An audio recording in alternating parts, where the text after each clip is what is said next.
Well, this week we're going to be talking about the LSU and Southern coaching hires. The district attorney is going to be here to talk about potentially suing the city, and we're going to talk about comments on Facebook. Roll it, Kirk.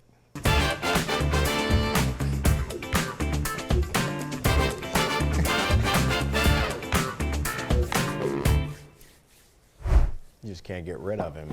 All right, so most of you have heard about the aftermath of Thrive not passing here and how it's going to impact city parish government, but it isn't just going to impact the mayor president's office. It could have an impact on offices like our district attorney and our public defender's office. Hillar Moore was here maybe 3 months ago, our district attorney, and talked about the potential of a lawsuit if it didn't pass based on what you had heard. And now that may be closer to being a reality?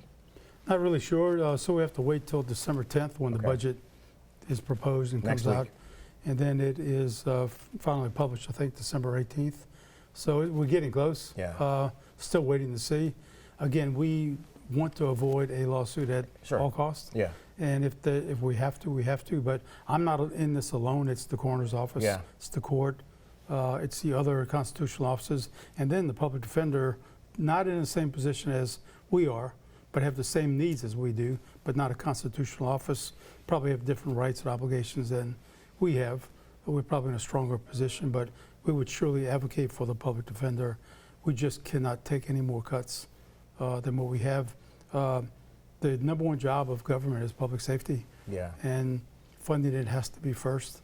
And as you can tell from the numbers and things we have, we need it. And we're hemorrhaging people, hemorrhaging money, with salaries and our decreasing amount of our budget.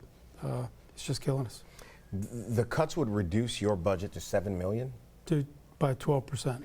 And conversely, you presented a budget of about $22 million. $21 million, which was what we would get had we passed our tax in March, April. So this is such an interesting deal because you and the mayor's office are not at personal conflict. And nor the council. Sure, and they understand this. It's almost weird because you're technically it's combative in nature of process, but you're not combating with one another. No. Explain that. It's how we find ourselves right now. So I know the mayor and the council, state representatives have all been working together, not only with the mayor here and the city council, but all the mayors of all the other incorporated areas. And everyone's trying to find out who pays what through sales tax, property tax, and how much of that money are we actually collecting, and what of those monies are going to constitutional offices or other places. Yeah. How much money do we actually have? How much money do we need in addition to that, so that they can consider, that is, the other incorporated areas if needed, and our city, how much more money do we need to raise, or where can we get this money from?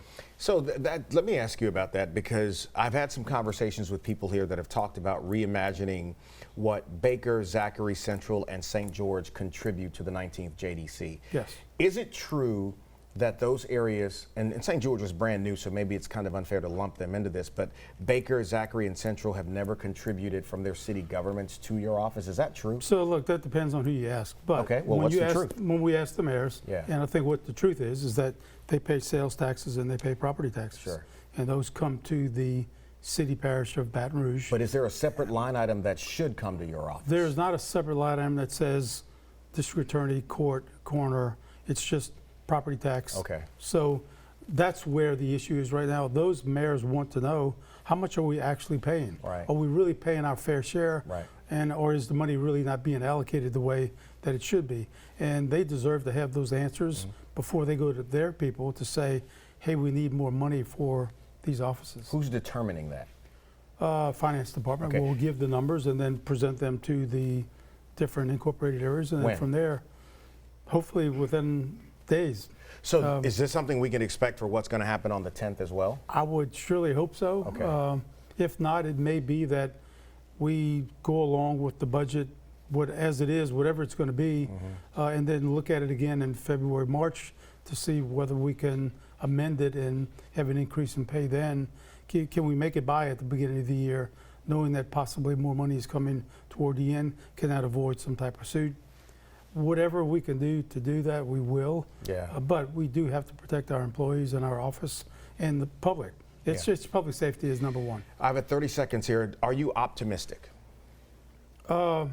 Yes, but cautiously, Okay. knowing that money is tough. Okay. And we're in a very difficult time. But optimistic in the sense of the people that we have, the mayors of all the other parishes, the city council, our legislative delegation, all working together. I am optimistic because of their united efforts. I have got Lori Adams, I believe, coming next week, Councilwoman Lori Adams, and I'll reach out to see if you can join us for that conversation. Just because by the time we sit down again, it will have been after they've told us, well, listen, good luck to you. I know how you guys have been holding it together with duct tape and super glue for years, and we don't want to see your office and the public defenders lose anymore. District Attorney Hillar Moore representing the 19th JDC. In the last couple of weeks, the football landscape on a college level has changed in Baton Rouge. Matt Moscona is here to talk about that next. And here is where you can contact us if you're looking to get on the show. Oh, what a time to be a college football fan in Baton Rouge, Louisiana. So let's talk college football with the man who knows all, Matt Moscona. After further review here airing in Baton Rouge, New Orleans, Shreveport, Alexandria, not Alexandria? Yes, Alexandria. Yeah, Alexandria, okay, Lafayette, Lake Charles, and he's got the scoop. We were talking before the segment started about all of the people who are only casual observers of sports, particularly college football here, whether they are alumni of either university or not. It's fascinating to watch these two huge personalities come to Baton Rouge. So if you are not a regular viewer or listener of After Further Review, and you really ought to be, because it's more than sports, it's hilarious and informative, where can people find AFR? Yeah, well, I would say if you can spell my name, you can find me, which is That's actually like a good bet, though. We got to do that with people somewhere. The vowels get people all the time. But yeah, 104.5 ESPN Baton Rouge online, YouTube. You can stream us. We have an app, all that stuff. And you can read us at louisianasports.net. And we've been keeping up with all the breaking news on the staff and everything. So I also said before we started the segment, 3 weeks ago there were things that went on with this process of hiring. We'll start with Coach Kiffin, that you could not really talk about. Obviously, you're in the know. And there's some things that still are not for public consumption. Sure. But let's go back a month.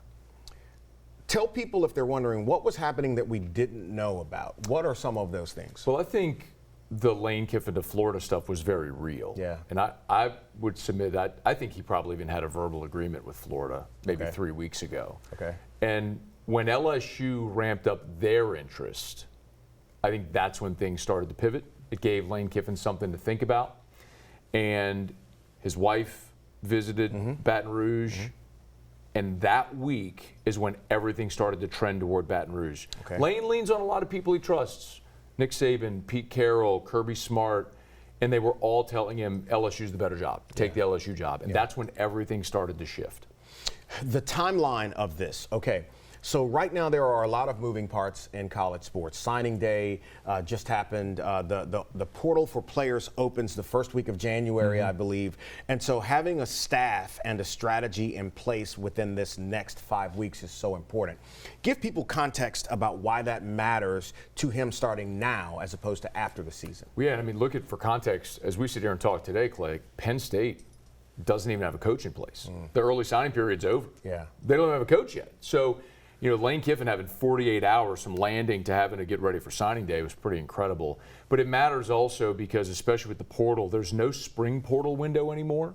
So you have one shot at the transfer portal, and it's at the beginning of January. So you better have your evaluations done on players, knowing how much money you have to spend, because by the time that January portal window closes, for all intents and purposes, your roster for next season is done. So getting him in place, staff in place, hit the ground running is imperative right now. Speaking of staff, the belief, because they coached together at Tennessee, is that Frank will stay on his staff. Is that what you believe? I do not think that's going to happen.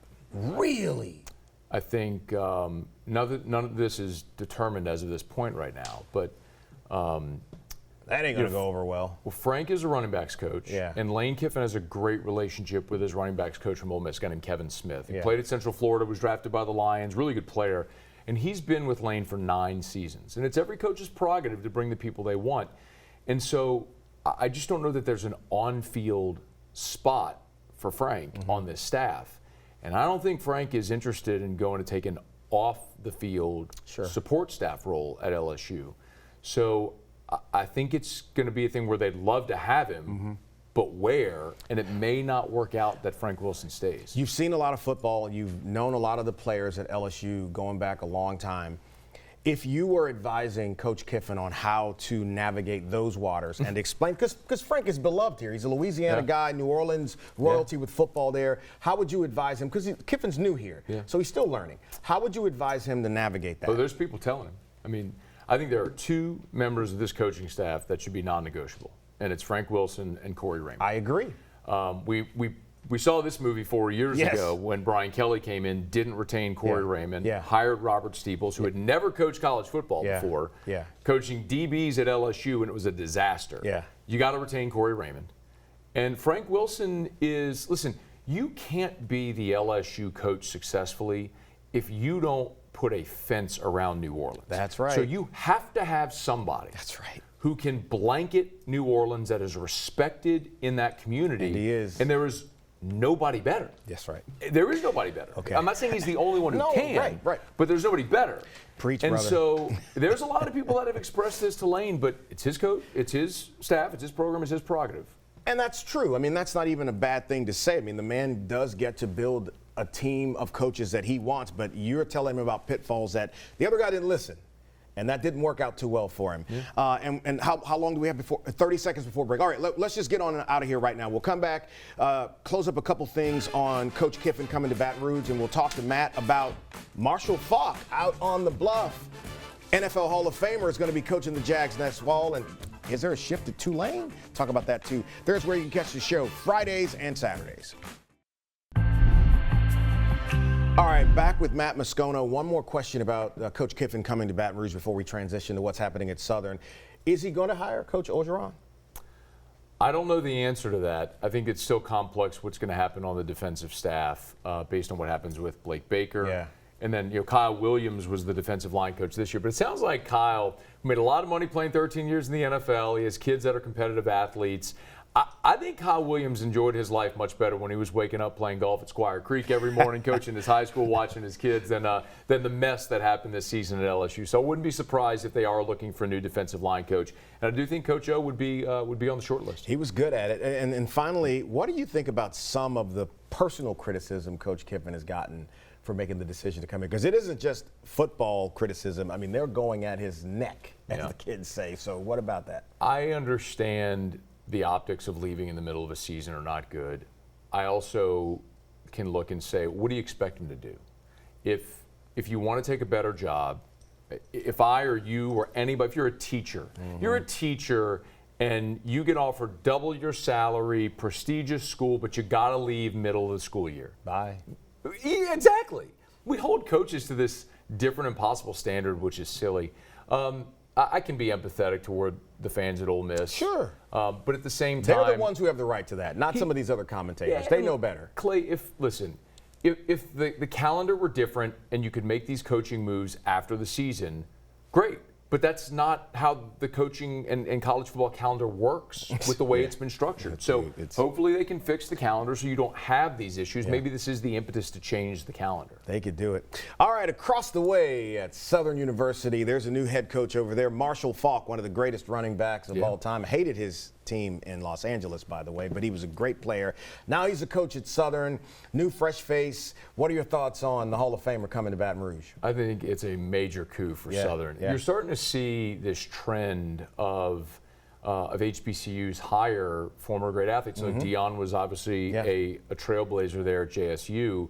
But remember, you've got Deshaun Jackson, you've got Michael Vick, you got Eddie George. That's right. And if nothing else, it's bringing tremendous attention and notoriety to programs that otherwise might not get it. I mean, that's right. The job that Deshaun Jackson's doing right now, it's been incredible in year one. And I think it's also amazing that you get some guys who maybe are fresh out of their career that want to get into coaching, an opportunity to cut their teeth as a head coach instead of maybe going through an apprenticeship in the NFL, which often happens. Our mutual friend Kevin Mawai, who played at LSU a long time, he did an NFL apprenticeship. And it's a different path to go about it, and I think it's symbiotic. I think this is great for Southern to have the notoriety of one of the greatest running backs in history to be your head coach. Yeah. And it's great for Marshall Faulk to have an opportunity to be a head coach after being on Deion's staff. One, I think for him, being able to be in what is a college town, and because he is a commodity that everybody recognizes, he is going to be able to draw businesses onto that campus that may not have looked at Southern before, to like Deion did at Jackson State, put their name on Mumford Stadium, put money, and that is a big part because there's been such a lack of investment in facilities there. I think Marshall can change a lot of that. I agree, and you'll get players too. Yeah.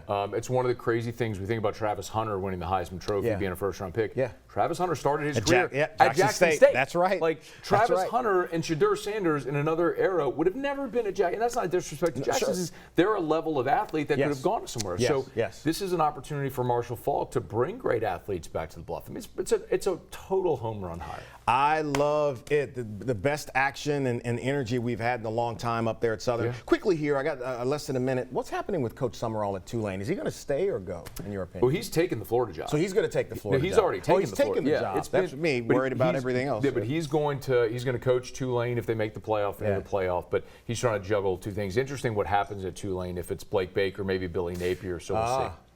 Okay. All right, so optimistic in the next, I got less than 30 seconds, you're a radio man, so that's easy for you. Next 60 days, what does it look like for Coach Kiffin?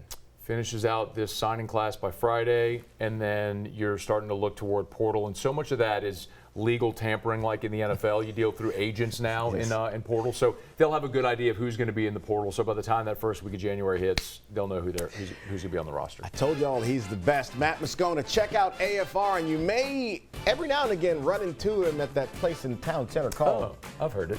Don Juan Cigar Bar. Love it. Let's talk about ICE and the National Guard next. And the C-Suite podcast this Monday features Liz Coe, Matthew, getting the beauty treatment at a spa. Got to check that out on Monday. So welcome back. A couple of weeks ago for the C-Suite podcast, I decided to pose a question on social media about the government shutdown and really wanted to see how people responded to it and if there was going to be comments that I could actually use on the podcast. It turns out they were great.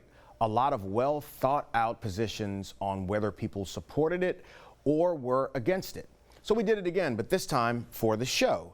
And the question surrounded ICE and the National Guard being on Louisiana streets for purposes of either helping to control crime or contribute to the controlling of crime or dealing with illegal migrants who are here in the country. So I wanted to ask on my Facebook page, which I am the most boring follow on Facebook. I must admit that. Not a whole lot's going to make you laugh except how boring I am. But every now and again, we post a question and you came through again, and it may be something we do more of. I wanted to know what was your position on what's happening with ICE as I put my cheaters on. And Fred commented, we'll start with him. At the end of September, Governor Jeff Landry wrote a letter to Secretary of Defense Pete Hegseth requesting military troops be deployed to police cities in Louisiana, citing federal law that makes such requests legal only in cases of emergency or disaster. But any survey of Louisiana's current status makes it clear that no such request is warranted or even remotely legal. Now, it's interesting the number of people who took this position and wondered, why are we doing this if we haven't reached a fever pitch crisis level? Now, you're going to see comments from people who support this, but consistently there are a lot of people who are wondering, like, why are we doing this right now? Anna says the president stated that this use of the troops is necessary to quell violence in Democratic-controlled cities, crack down on crime, and support his deportation initiatives. Louisiana is not a Democratic-controlled state, nor is Baton Rouge a Democratic-controlled city, hence why are troops sent here? So that's another thing, the political nature behind why we are doing this. Is this really an answer to what's happening with immigration? Is it an answer to what's happening with crime? Or is this just a political posture to impact these cities that are represented by people in the party opposite of the President of the United States? Jay says, I think a whole lot of people need to refresh themselves on Leviticus 19:34. Didn't know we were going to get this churchy on the show. He said, we can all disagree and debate on how many immigrants we should facilitate as a nation, but deporting children to countries they've never even been to with little to no due process is cruelty for cruelty's sake. He goes on to say, establish clear legal guidelines and treat asylum seekers with respect. You know, a lot of people in the comment section are kind of a couple of minds. While they may agree that people should come here legally and obey the laws of the federal government, a lot of folks don't really have much to say positively about the way we're going about it. Ewell says, perhaps lead with the question, do we need immigrants in the United States to do work? I can speak for the seafood industry, as we lobbied for years in D.C. to increase H-2B visas because of the need. The answer is yes. Now, this is about the whole thing. You remember the stories we've seen about migrants being in the parking lots of Home Depot and Lowe's and waiting to get hired. And in many cases, if you were there in the morning and you went back in the afternoon, they weren't there because somebody said, hey, come on here and work at wherever we want to have you. Patrick says, did not like it when they got sent to Texas, much prefer their use in Louisiana, but not overuse. Follow the rules and be fair, Reginald says. Terry says, if when needed, I welcome them for the purposes of law and order, which translates into keeping us safe. Why anyone would reject them is a mystery to me. Brian, there are more cost-effective ways to achieve the goal they claim to want to achieve. Barry says, I'm all for ICE and the National Guard, and I'm telling you, the comments went on and on and on. Kathy Tolliver was even in the comment section talking about this issue. So we heard people's position on this being cruel and not really thinking that Louisiana streets need it. We'll do this again. I love your feedback. Look, next week on the show, closed primaries in Louisiana. The Secretary of State is going to be here to talk about how that's going to impact Louisiana voters, those who are no-party voters. What does it mean for party primaries? We'll get into that. Dr. Christiane Ricard's going to be on the show to talk about the holiday blues. That's a thing as well. And then next week, we will be able to talk about the aftermath of the budget meeting at the city parish. Until then, you guys have a fantastic weekend. Happy holidays.